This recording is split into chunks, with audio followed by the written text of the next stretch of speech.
So I've got a dimmer that I've got to replace today, which I'll actually record for YouTube for your do-it-yourselfers. It's actually pretty easy, you'll see. You won't see me do this in the video because I like getting electrocuted, but anytime you're replacing devices or fixtures in your home, always remember to turn off the circuit breaker first.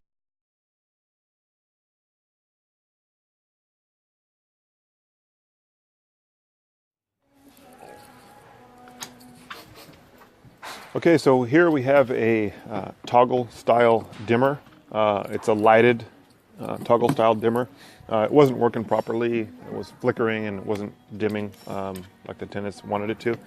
So we're going to replace it here. Took up the wall plate first. This wall plate had a funny screw on it. It was cut funny and it wasn't unscrewing like it normally would. But so there's the plate. Take off the plate. Underneath you're going to have two screws that hold the device on. These are the same two 632 screws that are on any device you would install, whether it's a switch, dimmer, technically a GFI or a receptacle would fit in here as well, but we're not going to do that. So take your device off. Inside, we have two wires connected to the dimmer. Those are the two wires we're going to use for the new dimmer, the same two wires. So we're going to remove the old device, and here's our new dimmer with 4 wires on it. It has the ground wire, and this flagged wire is actually for 3-way installations. So we're not going to use it, but new electronic devices can be used in single pole or 3-way installations if you needed to. We're not going to use it. We're just leave that wire alone. We're just going to use the other 2 wires, which is what we're going to do now. So I test both wires with my non-contact tester there to see which wire was the hot wire and which one was the switch leg going up to the light. So the hot wire, I'm going to do that last. The switch leg, which has no electricity on it right now, is the first one that I'm going to wire. And so here we have one solid wire and one stranded wire. The stranded wire is on the device and the solid wire is in the wiring in the home. Sometimes it's kind of a pain to wire a solid and a stranded wire together. It's no biggie. Sometimes it just doesn't cooperate fully. And then I'm going to wire the other hot conductor to my dimmer. Here I cut it a little bit short because it was the stripped end of that wire was too long.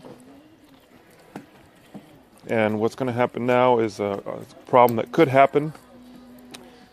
The old wire in the house is very brittle and it broke off inside the wire nut, so I have to re-strip the conductor there. That's the hot conductor that's coming from the house. Strip it again and throw that old wire nut away, or actually that new wire nut, but there's a piece of wire stuck inside that wire nut, if you saw it there. So splice these 2 wires and then just kind of tuck the wires back into the box in the wall.